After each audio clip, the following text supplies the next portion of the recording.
And I am Jordan. Today in This Year in History, Merisa will be discussing a topic from 1914. What would that be about, Merisa? What happened that year? Today I'll be speaking about the Great War, also known as World War I. But before we get into that, I'd like to announce that we have a new patron on Patreon. Woo! His or her name is Ryan with an A. And that's all the information he or she gave us. Thanks, Ryan. Thank you, Ryan. To listen to our bonus episodes, sign up for our Patreon, like Ryan. Bonus episodes, early releases, and extra content, which you only can know about if you are a patron on Patreon. There we are. Mm-hmm. So tell us about World War I, the Great War, Merisa.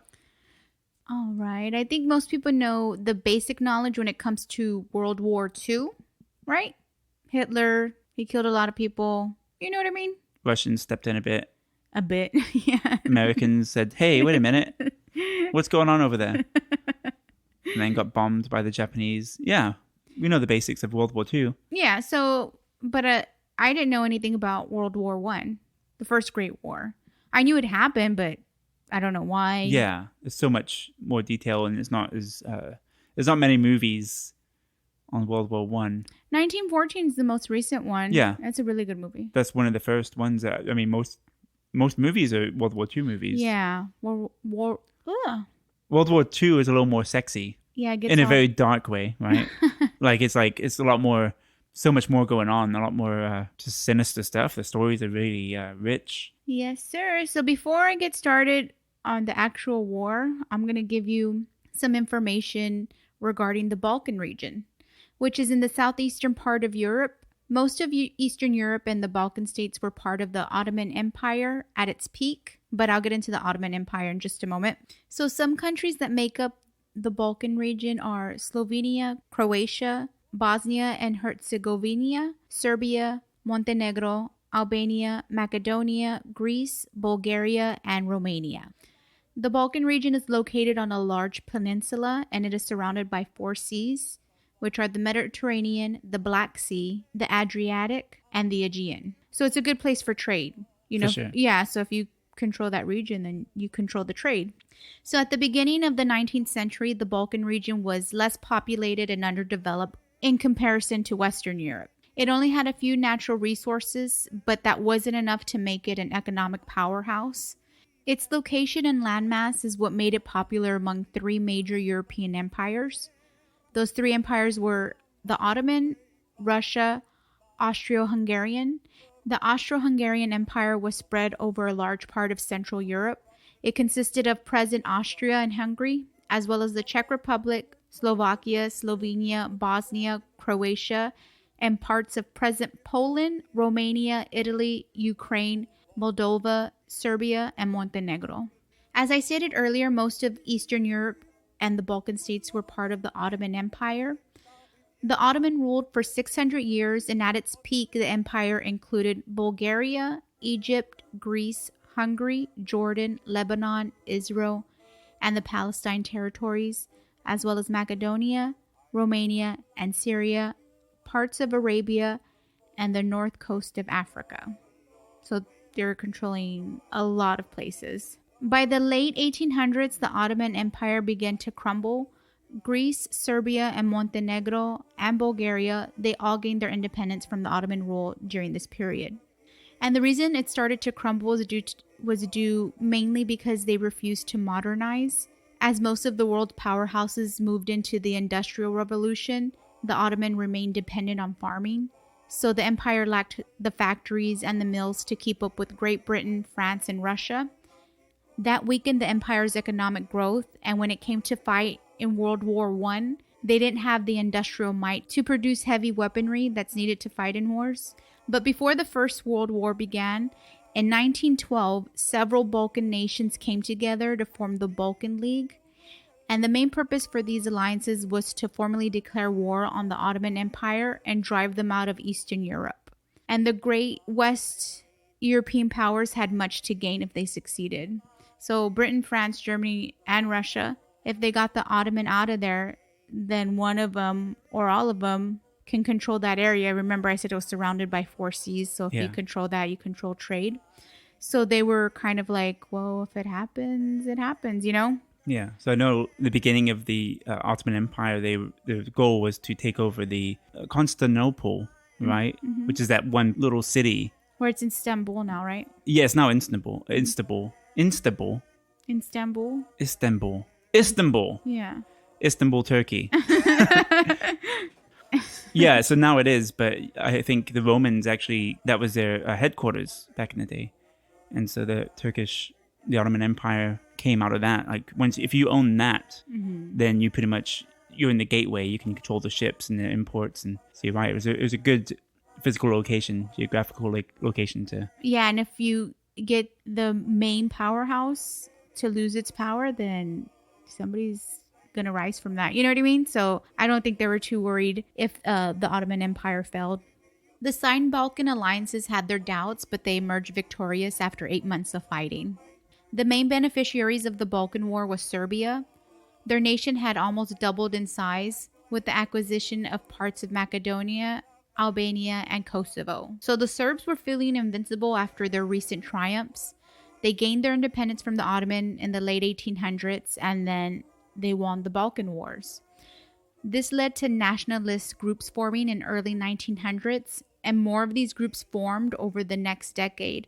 Their main goal was to get rid of any foreign control or influence. In 1908, Bosnia and Herzegovina were formally added to the Austro-Hungary territory. Nationalist movements were formed in the region to oppose this move. They included groups like the People's Defense, Black Hand, which is probably one of the more famous ones, and Young Bosnia. So now that I've given you that background information, I'm going to go into what started the war.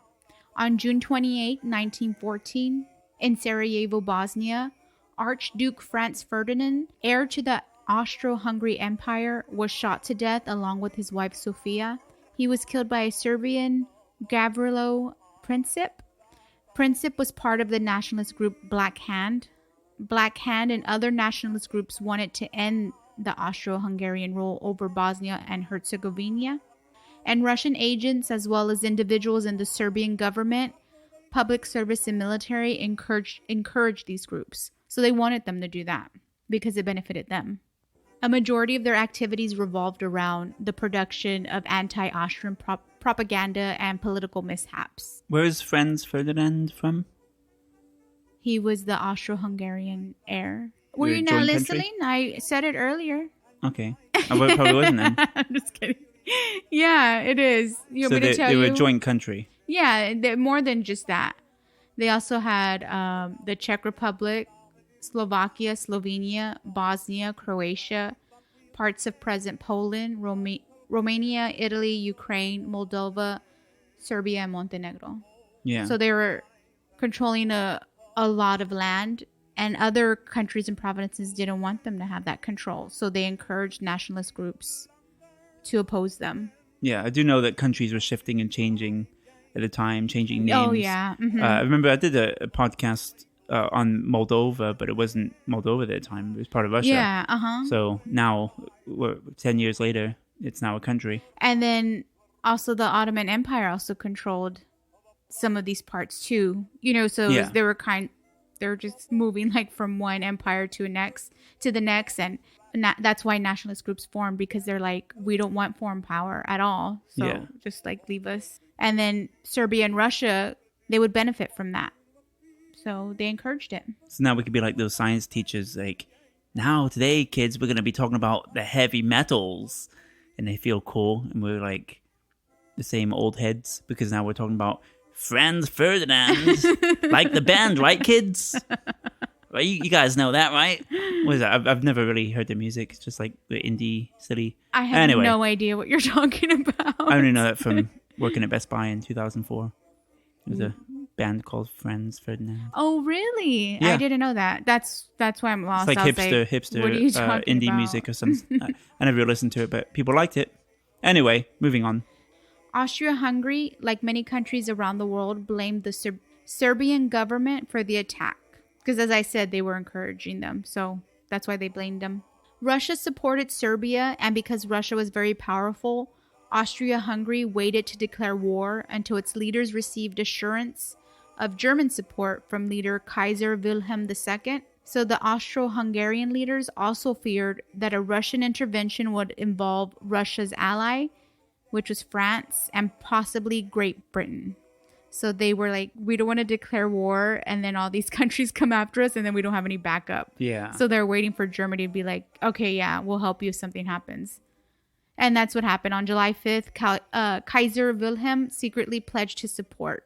So he said, yeah, if a war breaks out, we'll help you. So then Austria-Hungary, they sent an ultimatum to Serbia. It basically said that they're going to have to allow their own investigation into the assassination, and Serbia was going to have to suppress all the anti-Austrian propaganda. Serbia ignored the ultimatum, and they were convinced that Austria-Hungary was ready for war. So they prepared their army and asked Russia for assistance. And on July 28th, Austria-Hungary declared war on Serbia, and the peace between Europe's great powers quickly collapsed. Within a week, Russia, Belgium, France, Great Britain, and Serbia had lined up against Austria-Hungary and Germany, and World War I had begun. So that's how it started. When my husband told me that it started because an archduke was assassinated, I was like, what? That can't be all of it. That's what it was. It stemmed from that. Yeah, but there's a background to that, Yeah. So, but it was like, that was the straw that broke the camel's back. Yeah, like they were all just waiting, like something's going to happen. And when whatever the moment is, all hell's going to break loose. Yeah. So Germany began fighting World War I on two fronts, invading France through neutral Belgium in the west and confronting Russia in the east. On August 4th, 1914, German troops crossed the border into Belgium. The Germans left death and destruction in their wake as they advanced through Belgium towards France, shooting civilians and executing a Belgian priest that they accused of inciting civilian resistance. So they were just going crazy with it. It seems like somebody flips a switch for wartime and then really, if anything goes, just do whatever. You can hide behind the excuse of war. There's not really much consequences. Yeah, because they'll say it was wartime. Yeah, it's war. We had to kill each other. Kill or be killed. So, And not only that, they probably didn't know how long they were going to live. Yeah. They probably wouldn't live to suffer the consequences. So it's just really what you feel at that time.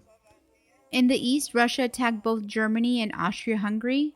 In the south, Austria-Hungary attacked Serbia.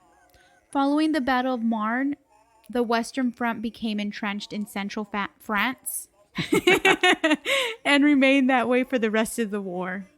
And the Ottoman Empire, they were brought into the war in 1914 because Germany tricked Russia into thinking that Turkey had attacked it.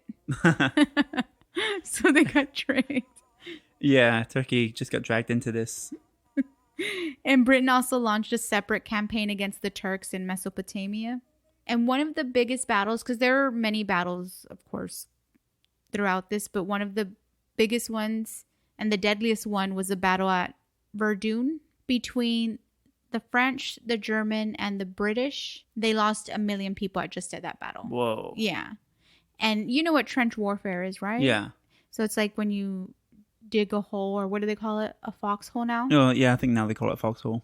Yeah, so they're Trenches. in there, and just imagine just being in there, like in the dirt, in the hole, and just having guns just shot at you constantly, day and night. Imagine what that does to your psyche. Yeah. And then also, it wasn't like the healthiest place to be. It's not like it was clean. It's muddy. It's wet.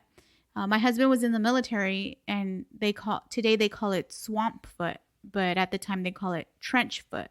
And what that is you're wearing the same boots and socks for so long, and your feet are just constantly wet, from being in the mud, the weather, it's raining, and then your feet become infected and then rotten. Yeah. So it's like, it was a really, really harsh place. It wasn't easy going. Yeah, and I can imagine, because one time, little side story, I went to Ozfest, and it was a muddy, rainy day, and I wore my nice Dr. Martens that I had only for about a year.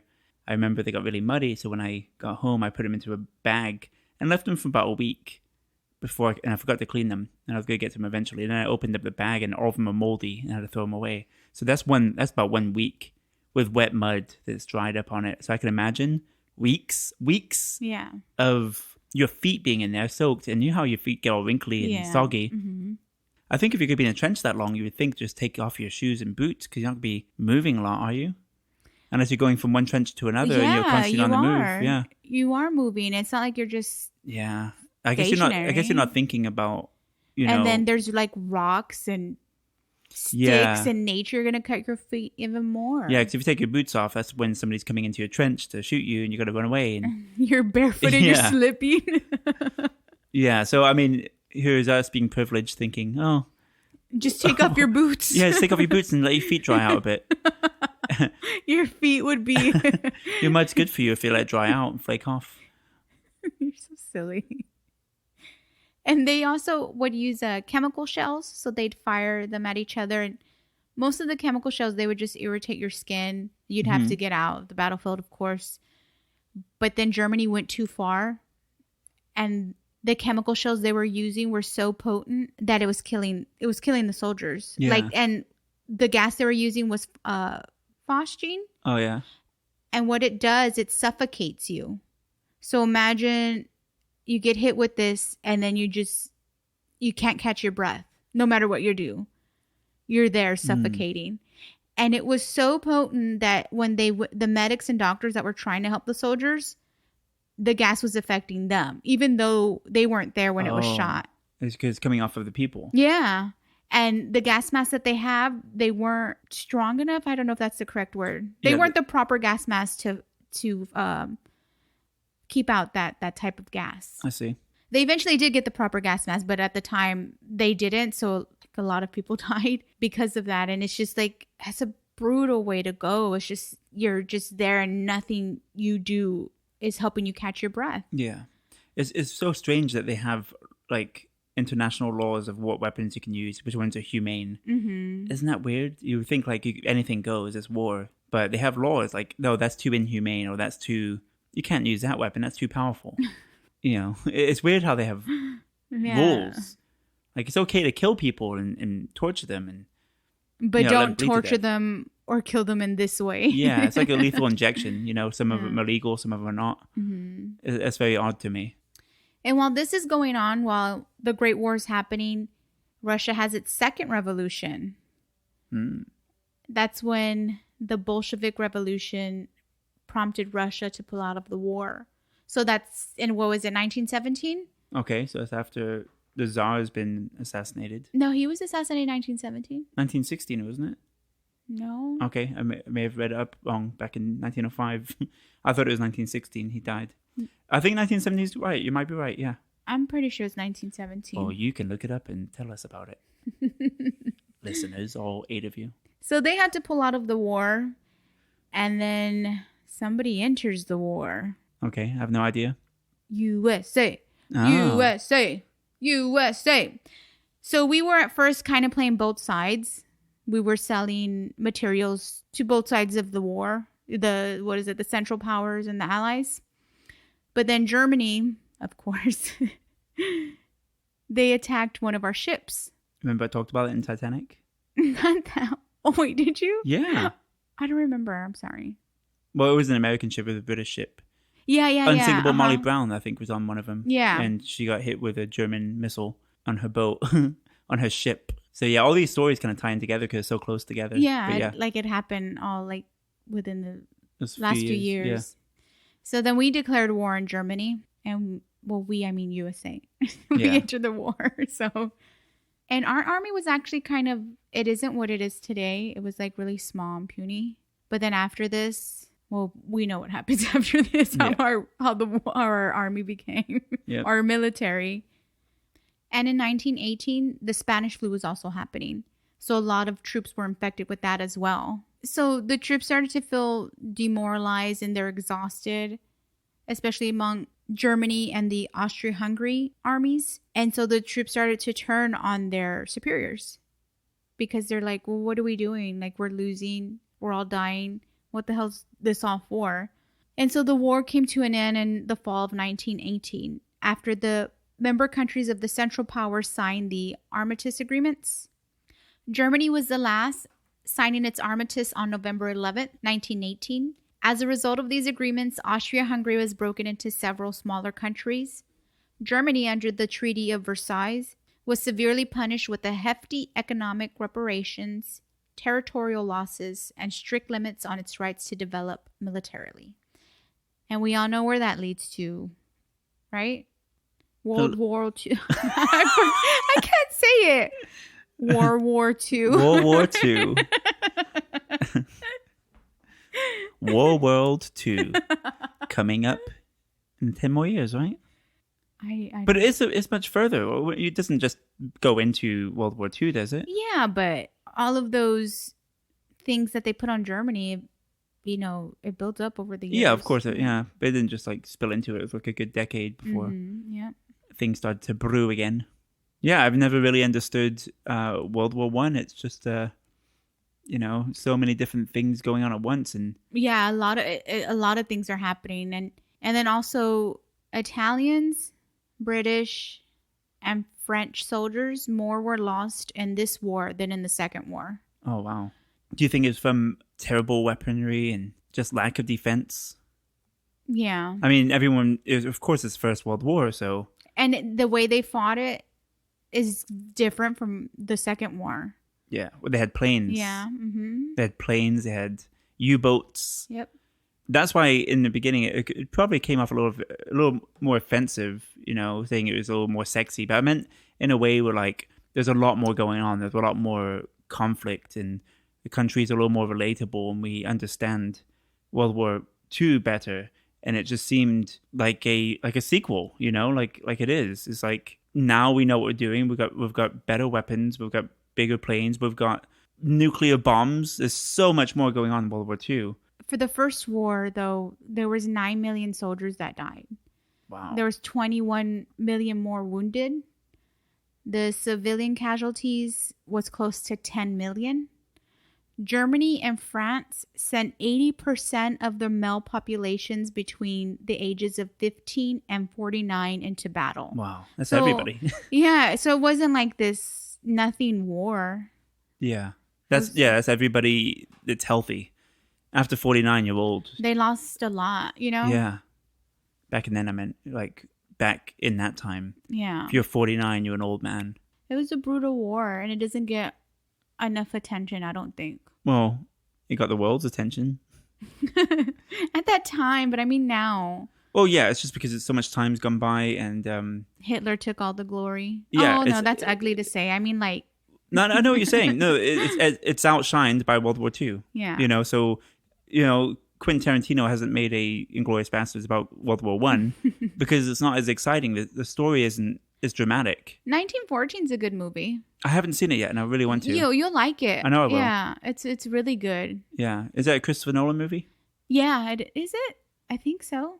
No, you're I'm thinking thinking of Dunkirk. Yeah, yeah, that's the World War One movie. No, that's World War II, isn't it? But I think you'll like. It really shows how ugly it gets in the trenches there, and then also Germany built like forts under the ground, and they showed it in the movie. It looks really cool. I think it just said something stupid. Did I say there are planes in World War II? Weren't there planes in World War One as well? Yes, but I don't think they were used to the level that they weren't used in World War II. Yeah, there were planes in World War One. I remember that now. I was thinking like it was just everything was ships and trudging across like Russian snow, which don't fight people in Russia in the winter. Oh no, they know what the hell they're doing. Oh yeah, and I forgot to mention in the Battle of Verdun, they still find skeletal bones there. That's how many people died. Yeah, and like they find a lot. It's easy like to go and dig up and you'll find skeleton bones. Wow. And that kind of leads into my episode next week, where it actually takes place in World War One, of course, with one of the countries you mentioned. And stay tuned for that. It seemed like all these countries were okay with going to war because they wanted to be the superpower at the end of it all. But what they did was make the United States the superpower that it is today. Yeah. Or at least put it on the path. When you have all that artillery and all that weaponry, you feel like, oh, I'm going to go and use this, you know? Mm-hmm. You get a gun, you're going to use it, you know? Look at today's politics, you know? You got an AR-15, I want to go out and use it, you know? So I think people, countries had that kind of mentality. Yeah. They wanted to control. It was a power struggle for all these countries, and they're all butting heads, and they all don't like each other. They don't like the neighbors. Yeah. Mm-hmm. It's like that with any country. You don't like your direct neighbor. And like I said about my episode, next one, it's about that sort of conflict with neighbors. So what else happened in 1914? January 5th, Ford Motor Company announces an 8-hour workday and a daily wage of $5. I think it was a good thing. They probably had unlimited hours, and they had put a cap on how many hours you can work. But they only got paid $5 a day? $5 a day. That's pretty good. I guess when bread cost a nickel. Yeah. Times that by 30, remember? 5 times 30. So they got paid the equivalent of $150 a day. Roughly. For how many hours? 8. I think that's pretty good. You think so? Yeah. Hold on. It's going to bother me if I don't do the math. I'm sorry. I can't do math in my head anymore. How many hours? 8. That's $18.75 an hour. Yeah. Equivalent. Yeah. That's not even the minimum wage now. That's what I'm saying. That's pretty good. Congratulations, Ford. Now you suck. But back then, you were something. On April 28th, 181 die in a coal mine collapse in Eccles, West Virginia. On February 2nd, Charlie Chaplin makes his debut in the comedy short Making a Living. On May 6th, British House of Lords rejects women's suffrage. No rights for you. No more suffering for women. No, people think suffrage... I don't want to get into that, what they think suffrage means. But on February 26th, the ocean liner that will become the HMHS Britannic, the sister to the RMS Titanic, is launched at the Harland and Wolff shipyards. I'm being pretentious. In Belfast. So remember the last episode I did. Ooh, if you want to hear super pretentious, well, listen to our bonus episodes. You can hear me say Tutankhamun. Oh, yeah, I did that. Fancy. Yeah. Listen to the bonus episode. Please. Lots of fun. On July 4th, Robert Goddard is granted the first patent for liquid-fueled rocket design. And that's all the things that ever happened in 1914. We'll see you in 1915. Bye. Bye. Bye.